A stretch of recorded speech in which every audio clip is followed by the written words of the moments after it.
On October 7, 2017, tractor driver Nuradine Rakhmonov suddenly died and was buried in Garm. Even at his funeral, Rajabali Odinayev was a pallbearer for Nuradine, the president, and was considered his closest person. Less than a week later, on October 14, 2017, the president organized a meeting of entrepreneurs and got drunk live on state television.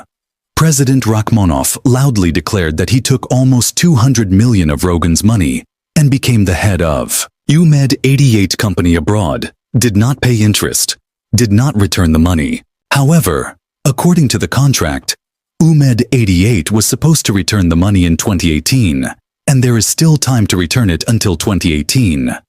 Every month, he paid a certain percentage of these funds and a certain tax to the state budget, and the state did not notify this company. The president's son-in-law, Jamoluddin Nuraliyev, shouted on behalf of the president to the head of Umed 88 and said that these funds are idle. Let's take a loan and use it, and we will pay the profit and pay taxes to the budget. At first, the head of Umed 88 refused and said no. However, the president's son-in-law made it clear that the leader of the nation would be offended if his offer was rejected. Problems would arise. He threatened him.